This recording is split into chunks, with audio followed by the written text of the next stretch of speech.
Hello and welcome back to the second set of slides for Module 3. We're still talking about business letters and emails, and here we're going to kind of skim over the routine messages, focus more so on the negative messages and the persuasive messages as well. So first thing we want to do here is take another look at the business letter format. As you can see right here, everything is left justified. Where's my thing right here? Left justified, your address, the date, the address of the person you're writing to, a salutation, dear in this case, and always the subject line right here. And then you follow through and do not indent the paragraphs all the way down, double space between the paragraphs, single space within the paragraph. Then, sincerely, the very bottom, followed by your name. And if it is a letter, you wish to be able to print it out and sign it and scan it. So give yourself some room here. If it's just an email, which is going to be the assignment for this week, don't worry about the spacing, but make sure that your name and your designation is in there as well. Email is the same thing. Date, to, from, again, subject line. And finally, the memo, same sort of setup. Date, to, from, CC if you need to carbon copy someone else, and a subject line. But again, the same thing. Left justify, single space in the paragraph, double space between. Same thing here as well. Okay, the no spacing issue, you can set it up so that it doesn't space at all. You can do it automatically by hitting the space bar twice, or your enter bar, my mistake. You can do it that way, but you don't have to all the time. So let's take a look at direct and indirect. Now, very briefly, let's go for direct communication. If your reader is informed, supportive, or eager to hear the results, you want to make sure that you use a direct pattern. So what does that mean? Your main idea is at the very, very top. Very straightforward. So what are the benefits? There are quite a few. You can present non-sensitive or non-damaging information right at the very top. Get right to the point. That is a direct pattern, both good and bad news. You can use that when you know your audience is going to be pleased or mildly interested, or they're neutral, not upset nor nor overly excited either, or at least eager to have the results. Now, direct pattern, what does that mean? It means front-loading your information. Main idea comes first, explanations follow. The benefits for that is it saves reader time, sets a proper frame of mind, it gets to the point, and prevents frustration. So what that means is the main idea comes first, then you can sort of clarify with reasons, explanations, if need be, but your main idea is always right up front. Now, what we're talking about for this week is indirect communication. Now, 3 reasons. If your reader needs to be educated as to why the situation is bad, if the reader needs to be persuaded, or worst case scenario, the reader could be hostile, right? Disappointed or angry. If that's the case, indirect pattern. So to be educated, persuaded, and refrain from being hostile, indirect pattern. As you can see, although my face is in the way here, the main idea is going to be there. Let's see if we can move this down. There we go. Main idea is right there at the very end. Okay, so now I clicked on again. So indirect is useful if you want to present information that needs to be set up, right? You need to consider sensitively the information, the topic that you're discussing, the manner in which you're going to present it, in this case, indirectly. In other words, at the end, before you present other information. So when is this useful? When the audience needs to be educated about a particular idea or a set of circumstances, in this case, bad news. If that's the case, the audience needs to get the background information. They need to get the back picture in order for them to understand why the situation is the way it is.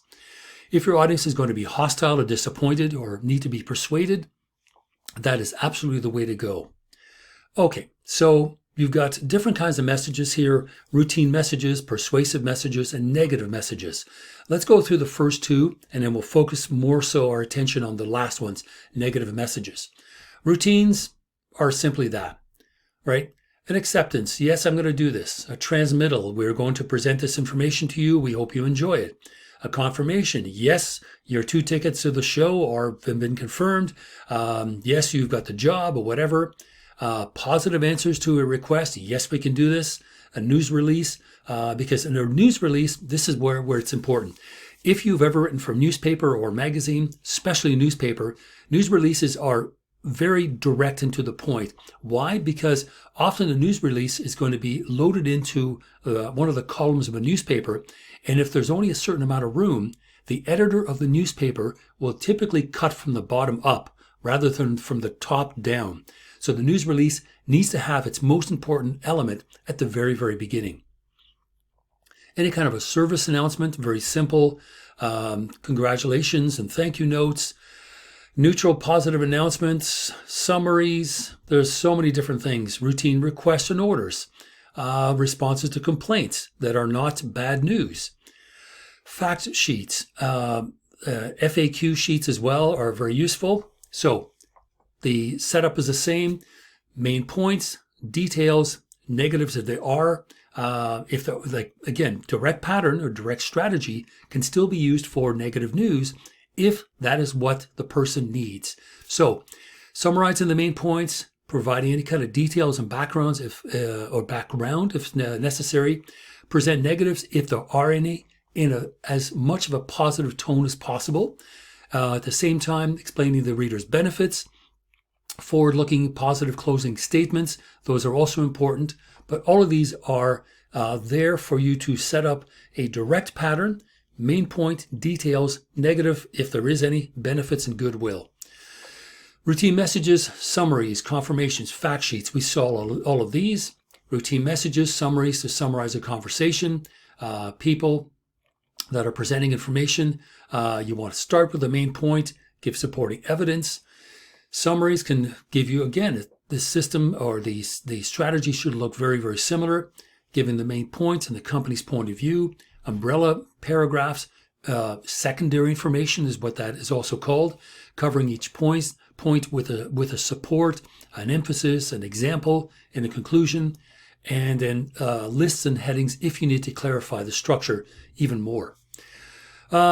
Confirmations and fact sheets, all these things, short, sweet, right to the point, giving only what the information is required for that reader to make sense of it. Fact sheets, who, what, where, why, when, step by steps, chronology, all these kinds of things. Instruction sheets of one sort or another. Those are usually very helpful. News releases, again, that information is always set up with the most important information at the very top. And finally, thank you notes, congratulation notes, and adjustments. Adjustments. Let's say that again. If, again, that adjustment is made that is not negative, but is simply a slight change, it's not going to upset somebody. They may just be neutral about it. We wish to clarify, we're going to meet on Wednesday rather than Tuesday. It's an adjustment. It's not a big deal. Okay, when you're writing a routine message, again, be careful with your language. Even though you may be busy, you want to focus on the you, right? Instead of the you as a customer. So you as a person. Saying no may be, sort of a negative response. Is it possible to use an alternative? Unable, perhaps, rather than no. That might help. Can't, right? We cannot. That's something that, again, could be misread, misunderstood. And again, we want to not rile up the reader. We want them to stay calm and, at least understand that we are trying to present some degree of compassion in the message, and we're going to choose our words carefully. Now, persuasive messages, we're going to go through those very quickly. This is more like advertising.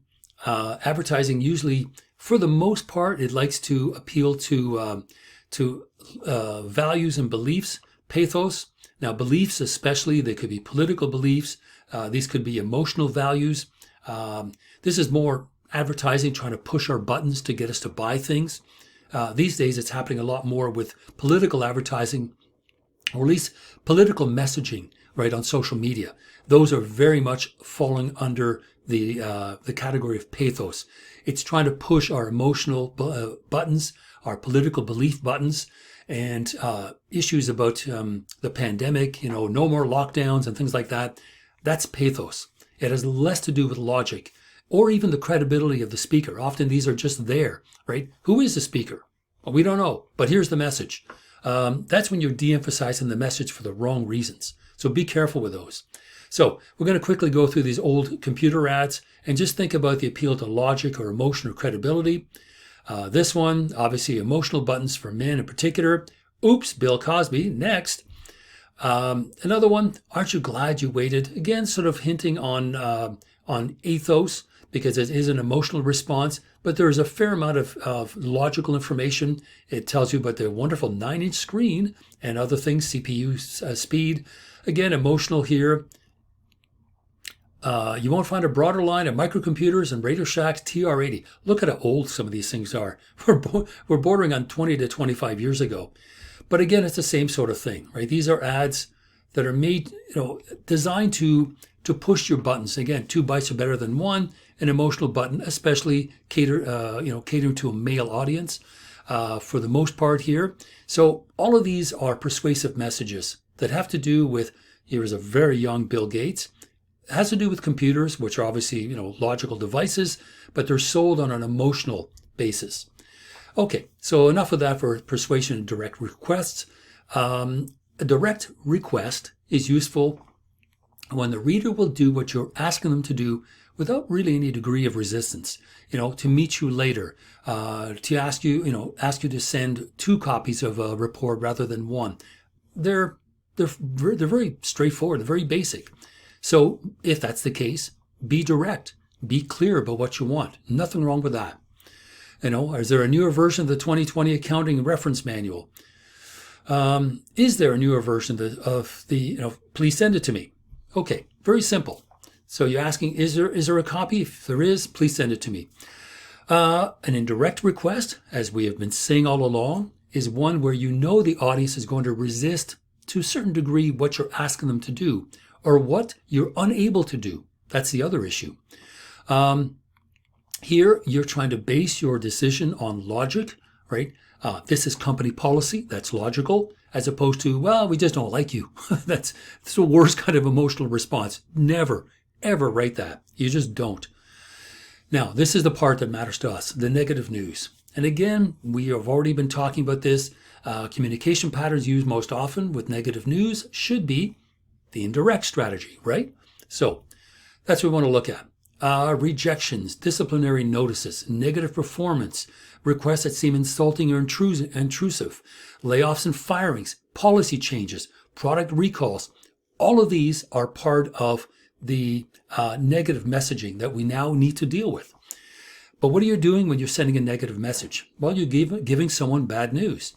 And the designation here is to have the reader read the bad news, understand it, and above all, accept the message. And you do it by trying to maintain that reader's goodwill. That's what you want to do. Now, this structure should, by this point, start to look familiar.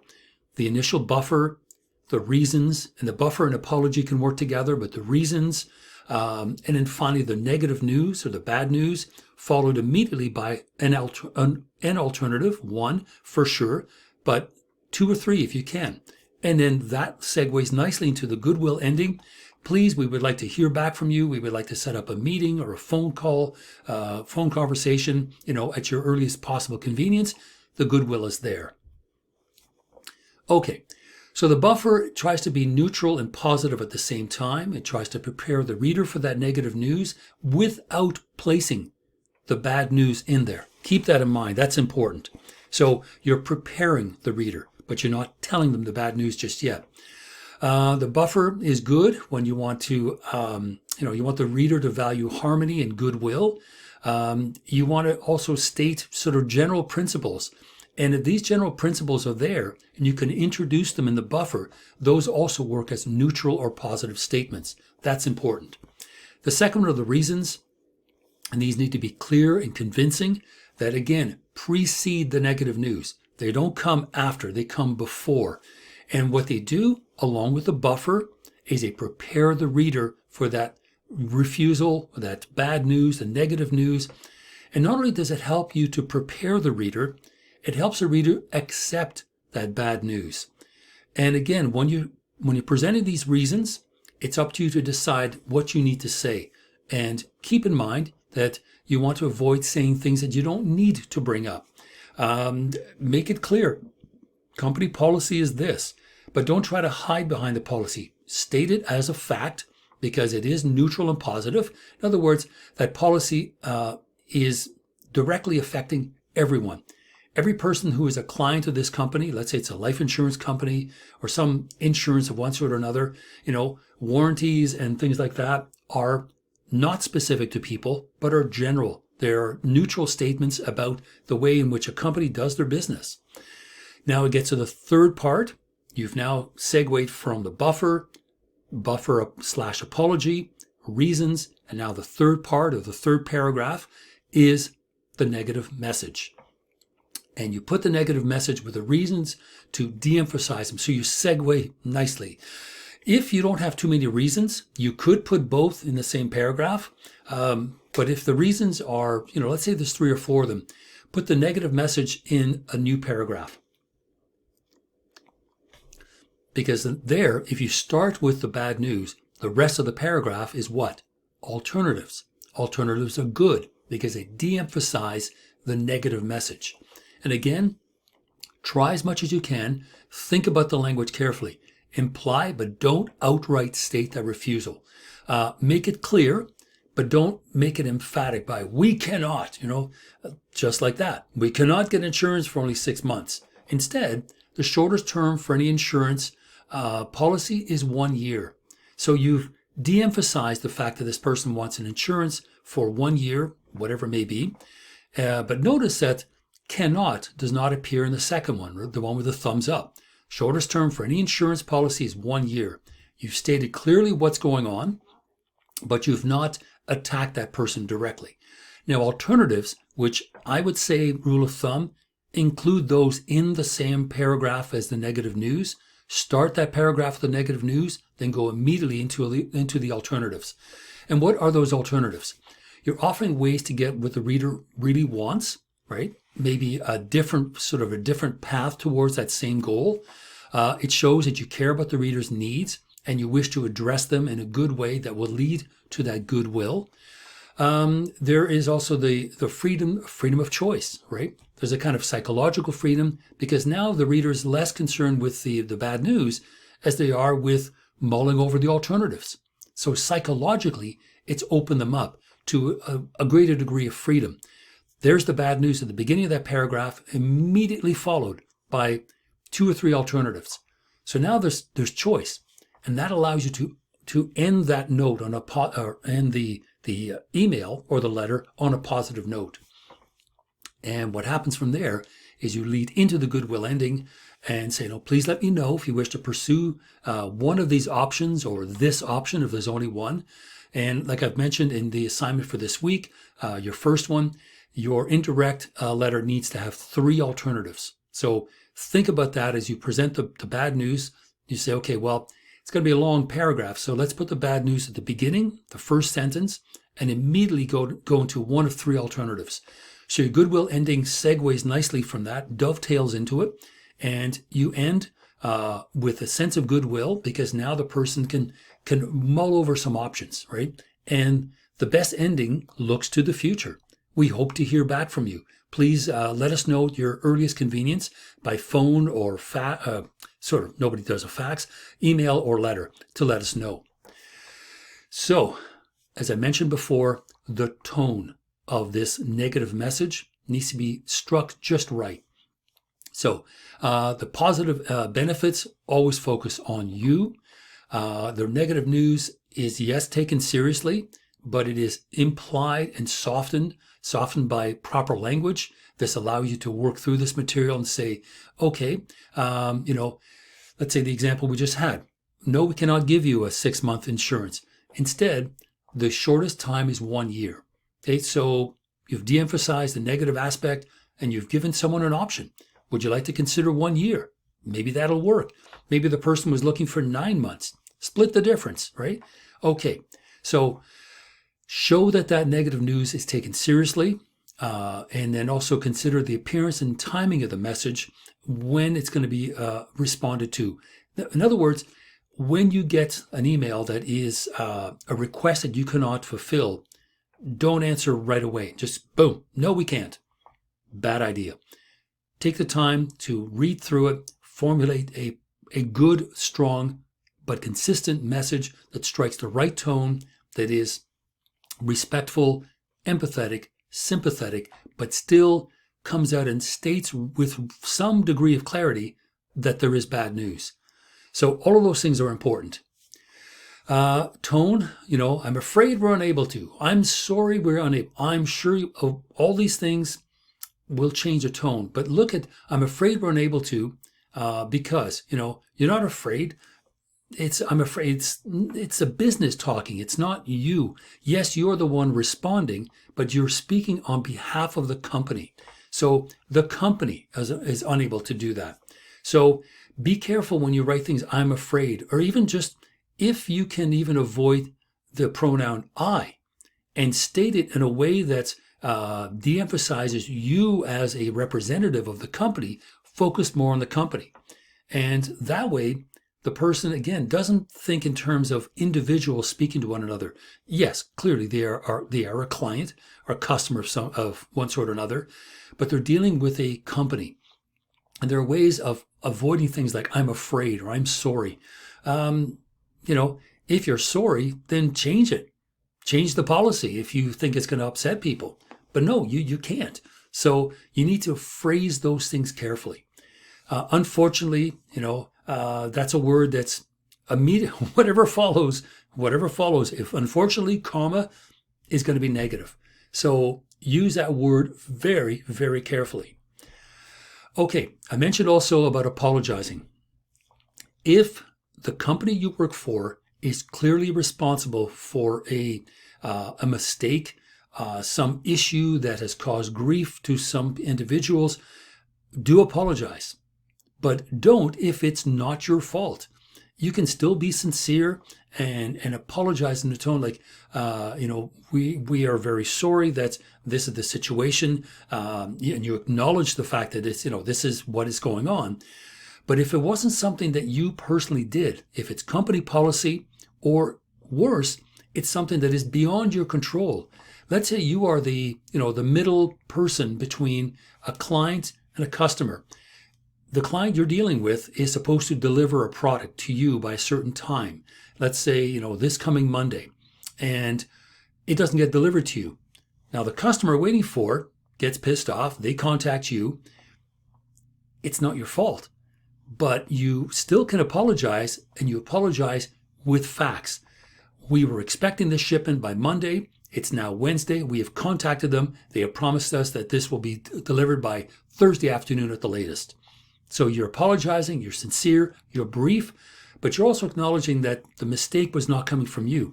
If that piece of equipment or that, the raw materials did not land on your dock by Monday morning, it's not your fault directly. You've already contacted the people you're dealing with to ship these things on time.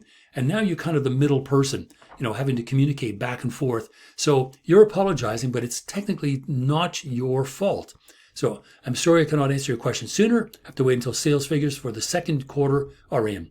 In other words, we needed the sales figure for the second quarter in order to answer your question.